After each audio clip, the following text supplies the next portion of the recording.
मराठी एकीकरण समितीचा कबूतरखान्याविरोधी आंदोलनाचा पवित्रा, पोलिसांकडून अद्याप आंदोलनाला परवानगी नाही.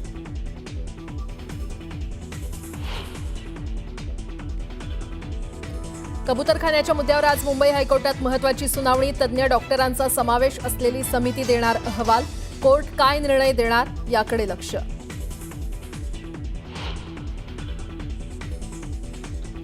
हायकोर्टाच्या आदेशाची कबूतर प्रेमींकडून पायमल्ली. दादरमध्ये रहिवाशांकडून इमारतीच्या छतावर कबूतरखाना सुरू. नियम मोडणाऱ्यांवर कारवाईची मागणी.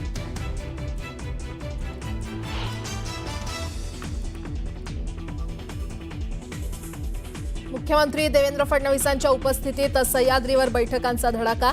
राज्यातील गणेशोत्सवाच्या पार्श्वभूमीवर घेणार उपाययोजनांचा आढावा. सर्व जिल्ह्यांचे पोलीस अधीक्षक राहणार बैठकीला उपस्थित.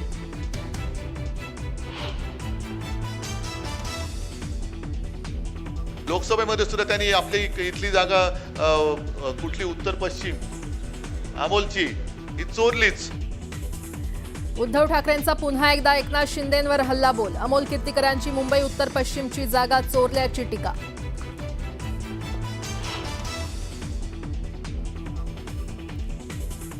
कुणी काय खावं यावर बंदी घालणं योग्य नाही. 15 ऑगस्टला मांसाहारावर बंदी घालण्याच्या काही पालिकांच्या निर्णयांवर अजित पवार यांची प्रतिक्रिया.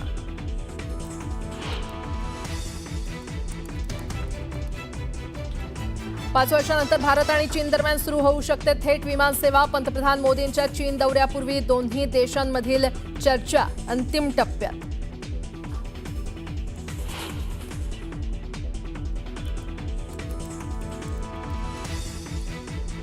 आणि माजी क्रिकेटपटू सुरेश रैनाला ईडीकडून समन्स. बेटिंग ॲप प्रकरणी दिल्लीतील मुख्यालयात आज सुरेश रैनाची होणार चौकशी.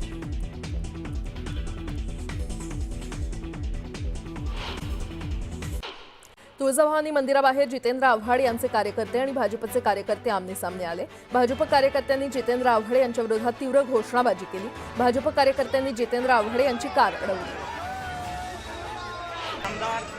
जितेंद्र आव्हाडांनी तुळजापूर मंदिर विकास आराखड्याबाबत आढावा घेतला. आव्हाड यांनी गाभारा दुरुस्तीच्या कामाला विरोध करत या कामाची पाहणी केली. शासकीय विश्रामगृहात भोपे पुजारी आणि पुजारी मंडळाशी चर्चा केली. कोणत्याही परिस्थितीमध्ये तुळजाभवानी मंदिराच्या गाभाऱ्याला हात लावू देणार नाही अशी आक्रमक भूमिका जितेंद्र आव्हाड यांनी घेतली आहे. ज्या पायऱ्यांवरून छत्रपती शिवाजी महाराज गेले त्या पायऱ्या आणि देवीच्या गाभाऱ्याला हात लावू देणार नाही असा इशारा जितेंद्र आव्हाड यांनी दिलाय. तुळजाभवानी मंदिरासमोरील गोंधळानंतर भारतीय जनता पक्षाच्या कार्यकर्त्यांनी तुळजापूर पोलीस स्टेशनमध्ये जितेंद्र आव्हाड यांच्या विरोधात तक्रार दाखल केली. आव्हाड यांच्या विरोधात तक्रार दाखल करण्यासाठी मोठ्या संख्येनं कार्यकर्ते पोलीस स्टेशन बाहेर एकत्र जमले होते. केंद्र सरकारकडून कॅबिनेट बैठकीत आज 3 महत्त्वाचे निर्णय घेण्यात आलेले आहेत. 4 नवीन सेमीकंडक्टर प्रोजेक्टला केंद्रीय मंत्रिमंडळानं मान्यता दिली आहे. लखनौ मेट्रोचा फेज 1B चारबाग ते वसंतकुंज मार्गासाठी मंजुरी देण्यात आलेली आहे. तर अरुणाचल प्रदेशातील 700 मेगावॅट क्षमतेचा जलविद्युत प्रकल्प देखील मंजूर करण्यात आला आहे. महाराष्ट्र रोजगार हमी योजना समितीनं आज खरं तर दुसऱ्या दिवशी यवतमाळ जिल्ह्याच्या राळेगाव, कळंब आणि बाभुळगाव या तालुक्यांचा दौरा केला. कळंब तालुक्यातील रोजगार हमी योजनेच्या कामात अनियमितता आढळून आल्यानं समिती प्रमुख सुनील शेळके भडकले. गटविकास अधिकारी आणि ग्रामसेवकांना त्यांनी चांगलंच धारेवर धरलं. गेल्या 10 महिन्यांपासून राज्यातील कुठल्याच आमदारांना निधी नसल्याचं वक्तव्य आमदार संजय गायकवाड यांनी केलंय. दरम्यान पुढे निधी मिळणार असल्याचंही ते म्हटलंय. नवी मुंबईच्या विकासात मोलाचा वाटा असणाऱ्या 40 ते 50 वर्ष जुन्या मराठी सामाजिक संस्था संपवण्याचा घाट नवी मुंबई महापालिकेनं घातला होता. याबाबतची बातमी न्यूज 18 लोकमतनं दाखवल्यानंतर वनमंत्री गणेश नाईक यांनी या सामाजिक संस्थांना पाठिंबा देत विनानिविदा कायमस्वरूपी जागा देण्याचे निर्देश महापालिकेला दिले. मालाड पश्चिमेतील भुजाळे तलावाच्या गेटवर लावण्यात येणाऱ्या नावाच्या फलकावरून राजकारण तापलंय. भुजाळे तलावाच्या सुशोभीकरणाचं काम शिवसेना उबाठाचे आमदार मिलिंद नार्वेकर यांच्या निधीतून पूर्ण झालं. मात्र काँग्रेस आमदार अस्लम शेख यांच्या नावाचा फलक गेटवर लावल्यामुळे शिवसैनिक आक्रमक झाले. दहिसर टोलनाक्याच्या सिग्नलवर वाहतूक पोलिसांची दादागिरी पाहायला मिळाली. व्हॅन चालकाला मारहाण करणाऱ्या वाहतूक पोलिसावर गुन्हा दाखल करण्याची मागणी करत मनसेनं वाहतूक शाखेत ठिय्या आंदोलन केलं. पुणे जिल्ह्यातील पाईट पापळवाडी या परिसरात चांदूस घाटातून जाणारी एसटी बस अचानक मागे सरकली. यावेळी अपघात होता टळला. चालकानं प्रसंगावधान राखून सर्व प्रवाशांना सुखरूप बाहेर काढलं. भीषण अपघाताचं दृश्य डोळ्यासमोर उभं राहिल्यानं प्रवाशांच्या काळजाचा ठोका चुकला. नागपूर जिल्ह्यामध्ये 13 ते 15 ऑगस्ट दरम्यान अतिवृष्टीचा इशारा देण्यात आलेला आहे. 13 ते 15 ऑगस्ट दरम्यान नागपूर जिल्ह्याला येलो अलर्ट जारी करण्यात आला असून नागपूरच्या काही भागात अतिवृष्टी तर वीज पडण्याचा धोका वर्तवण्यात आलाय आणि त्यामुळे नागपूर प्रशासनाकडून नागरिकांना सतर्कतेचं आवाहन करण्यात आलंय. धुळे जिल्ह्यामध्ये कांद्याला 600 ते 1100 रुपये दर मिळतोय आणि त्यामुळे शेतकऱ्यांनी चिंता व्यक्त केली आहे. सातत्यानं दर घसरत असल्यानं कांदा उत्पादक शेतकरी संकटात सापडलाय. दरम्यान 1500 रुपये दर देण्याची मागणी शेतकऱ्यांनी केली. जळगावच्या धरणगाव तालुक्यात राष्ट्रवादीच्या कार्यकर्त्यांनी गिरणा धरणातून पाणी सोडण्याची मागणी केली. यावेळी जिल्हाधिकाऱ्यांना निवेदन देत ही मागणी करण्यात आली. सौंदत्तीच्या यल्लम्मा मंदिरात पावसामुळे भिजलेल्या नोटा उन्हात सुकवल्या. दानपेटीतील नोटा भिजल्यानं या नोटा उन्हात सुकवत ठेवण्यात आल्या आणि त्यामुळे कर्मचाऱ्यांची एकच धांदल उडाली.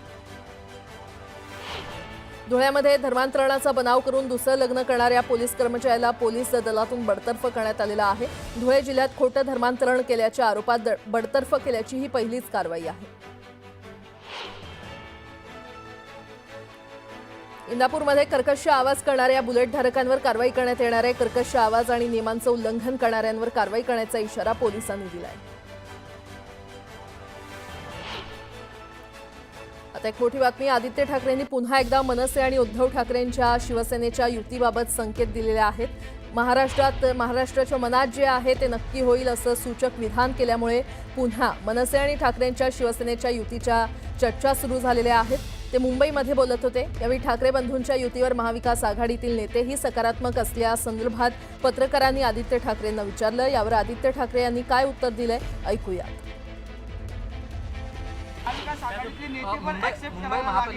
चिंता करू नका, महाराष्ट्राच्या मनात जे आहे ते होईल. सगळे जे काही पक्ष या देशात आपण पाहतो लोकशाही वाचवण्यासाठी एकत्र येणं गरजेचं आहे, कारण लोकशाही नाही राहिली तर इथे कुठचे विषयच राहणार नाहीत. तुम्हाला आवाज उठवायला काही संधीच मिळणार नाही. आनंदाची बातमी समोर येते. महाराष्ट्राची पैठणी व्हिक्टोरिया अल्बर्ट संग्रहालयामध्ये मराठी एकीकरण समितीच्या वतीनं होणाऱ्या कबूतरखान्याविरोधातील आंदोलनात मनसे सहभागी होणार नाही. समितीच्या वतीनं कुणीही मनसेला संपर्क केला नाही, त्यामुळे तुर्तास आंदोलनामध्ये सहभागी होण्याबाबत कोणताही निर्णय झाला नाही, अशी माहिती मनसे नेते बाळा नांदगावकर यांनी दिली. मुंबईमध्ये सर्वोच्च न्यायालयाच्या निर्देशानंतरही कबुतरांच्या बाबतीत सुरू असलेलं भूतदयेचं राजकारण लोकांच्या जीवाशी कसं येऊ शकतं याबाबत भाष्य केलंय पक्षीप्रेमी डॉक्टर कल्याण गंगवाल यांनी. मानवी वस्तीबाहेर कबुतरखाने शिफ्ट करा असं डॉक्टर गंगवाल म्हटलंय. चंद्रपूरच्या प्राचीन मुरलीधर शिवालय मंदिराजवळ उभारण्यात येणाऱ्या अम्मा चौक स्मारकाला पुरातत्व खात्यानं आक्षेप घेतला. याबाबत महापालिका आयुक्त विपिन पालिवाल यांना नोटीस बजावण्यात आली आहे. 7 दिवसांच्या आत बांधकाम आणि सौंदर्यीकरण हटवण्याचे निर्देश देण्यात आले.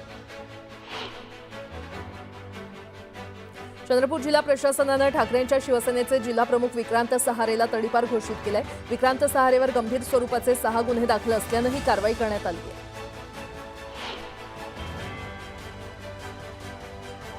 अकोल्यामध्ये असंघटित कामगार संघटनेकडून जिल्हाधिकारी कार्यालयासमोर धरणे आंदोलन करण्यात आलं. इमारत आणि इतर बांधकाम कामगारांना मिळणाऱ्या योजना टप्प्याटप्प्यानं बंद होत असल्याचा आरोप करत हे आंदोलन करण्यात आलं. घरकुल समितीनं कराड पंचायत समितीवर मोर्चा काढला. घरकुलचे रखडलेले हप्ते देण्याची मागणी करण्यात आली आहे. तातडीनं मागणी पूर्ण करण्याची मागणी करण्यात आली आहे. लातूरच्या अहमदपूरमध्ये गाढवांना सोबत घेऊन मोर्चा काढण्यात आला. तालुक्यातील विविध समस्या तातडीनं सोडवण्याची मागणी यावेळी करण्यात आली. दारू पिण्यावरून झालेल्या वादातून मुलानंच वडिलांची हत्या केली. समाधान कोळी असं आरोपीचं नाव असून त्यानं वडिलांच्या पोटावर विळ्यानं गंभीर वार करत हत्या केली. या प्रकरणी धरणगाव पोलीस ठाण्यात गुन्हा दाखल करण्यात आला. जालना तालुक्यातील वंजार उमरद येथील एका तरुणीचा रात्री 2 वाजता मृत्यू झाल्याचा दावा करत कुटुंबियांनी सकाळी 4 वाजता अंत्यविधी उरकून घेतला आणि त्यानंतर पोलिसांना संशय आल्यानं पोलिसांनी तरुणीच्या वडिलांसह 2 भावांना चौकशीसाठी ताब्यात घेतले. मुंबईच्या कांजूरमार्ग विभागात एका 3 वर्षीय मुलाच्या अंगावरून कार गेल्यानं हा मुलगा गंभीर जखमी झालाय. ओम कनोजिया असं या मुलाचं नाव असून सायनच्या टिळक रुग्णालयातील अतिदक्षता विभागात त्याच्यावर उपचार सुरू आहेत. पुण्याच्या खेड तालुक्यातील कुंडेश्वरच्या दर्शनाला निघालेल्या महिलांच्या वाहनाचा अपघात झाला. या वाहनात 40 महिला होत्या. यापैकी 10 महिलांचा मृत्यू झाला असून 25 महिला भाविक आणि 2 लहान मुलांची प्रकृती गंभीर आहे. नागपूरमध्ये गांजा विक्री करणाऱ्यांवर पोलिसांनी कारवाई केली आहे. यावेळी पोलिसांनी दोघांना ताब्यात घेतलेलं आहे. त्यांच्याकडून संपूर्ण मुद्देमाल पोलिसांनी जप्त केला आहे. मुंबईमध्ये मंडपासाठी खड्डे खोदल्यास गणेश मंडळांना 15,000 दंड लावण्यात येणार आहे. तर हा दंड गणेश मंडळ भरणार नाहीत. हा रस्ता पूर्ण न करू शकणाऱ्या आणि खड्डे न बुजवणाऱ्या सरकारलाच दंड लावण्याची वेळ आलेली आहे, अशी टीका उद्धव ठाकरे यांनी केली आहे. शिवसेनेचे आमदार संजय गायकवाड यांनी शरद पवार यांना टार्गेट केलंय. शरद पवारांची बरोबरी कुणीच करू शकत नाही. लोकप्रतिनिधी फोडण्यात शरद पवारांचा हातखंडा आहे, असा टोला देखील त्यांनी लगावलाय. वाद लपवून फडणवीस आपले स्वार्थ साधतात, अशी टीका जरांगे यांनी केली आहे. उत्तराला प्रत्युत्तर मिळणारच. मुंबईमध्ये ऐतिहासिक विजय होणार, असा ठाम निर्धार त्यांनी केला आहे. मतदार याद्यांमध्ये नावं समाविष्ट करण्याचा किंवा वगळण्याचा अधिकार निवडणूक आयोगाकडेच असतो. आधार कार्ड किंवा मतदार ओळखपत्र हे नागरिकत्व सिद्ध करण्यास अंतिम पुरावा मान्य होऊ शकत नाही, असं निरीक्षण सर्वोच्च न्यायालयानं सुनावलंय. अमरावती महानगरपालिकेतर्फे हर घर तिरंगा भव्य तिरंगा रॅलीचं आयोजन करण्यात आलं होतं. नेहरू मैदान ते पोलीस आयुक्त कार्यालयापर्यंत ही रॅली काढण्यात आली. या रॅलीमध्ये एनसीसी, NSS आणि स्काउट गाईडचे विद्यार्थी, पोलीस, होमगार्ड आणि सर्व शासकीय कार्यालयातील कर्मचाऱ्यांनी सहभाग घेतला होता. बहुप्रतीक्षित नागपूर पुणे वंदे भारत एक्सप्रेसला अपेक्षेप्रमाणे सुरुवातीपासूनच चांगला प्रतिसाद मिळू लागलेला आहे. या गाडीच्या शुभारंभाच्या नंतर येणाऱ्या पहिल्या रविवारी चक्क प्रवाशांना वेटिंग लिस्ट पाहायला मिळाली. 8 कोचच्या या गाडीमध्ये 400 सीट आहेत आणि त्यातील 300 सीट पहिल्या दिवशीच बुक झाल्या होत्या. सोलापूर पुणे मुंबई विमानसेवेसाठी उडान योजनेच्या धर्तीवर एका वर्षासाठी प्रति आसन व्यावहारिक तूट निधी उपलब्ध करून देण्यास राज्य मंत्रिमंडळानं मान्यता दिली आहे आणि या निधीमुळे सोलापूरकरांना कमी दरात मुंबई तसंच पुण्यासाठी विमानातून प्रवास करता येणार असून दर कमी होण्यास मदत होणार आहे. एसटी महामंडळाला 8 ते 11 ऑगस्ट या 4 दिवसांमध्ये प्रवासी तिकिटांच्या माध्यमातून 137.37 कोटी रुपयांचं उत्पन्न प्राप्त झालंय. यंदा रक्षाबंधन आणि त्याला जोडून आलेल्या सुट्ट्यांमुळे प्रवासासाठी प्रवाशांनी एसटीला पसंती दिली.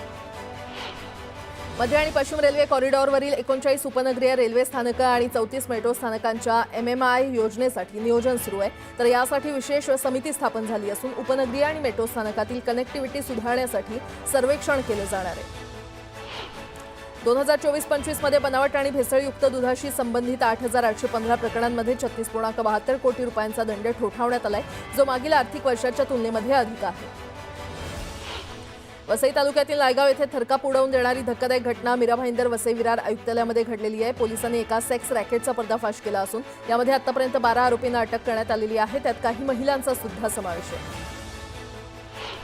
वाशिमच्या किनी राजा आरोग्य उपकेंद्रामध्ये आरोग्य कर्मचाऱ्यांवर हल्ला करण्यात आलाय. आरोग्य केंद्रामध्ये प्रधानमंत्री सुरक्षित मातृत्व अभियानांतर्गत शिबिर सुरू होतं. या शिबिरादरम्यान उपचारासाठी आलेल्या रुग्णांसमोर स्थानिक गोर संघटनेचे अध्यक्ष चंदन ब्रह्मानंद राठोड यानं प्रयोगशाळा वैज्ञानिक अधिकारी आणि 2 आरोग्य सेविकांना शिवीगाळ करत मारहाण केली. पोलिसांनी या आरोपी विरोधात गुन्हा दाखल केला आहे.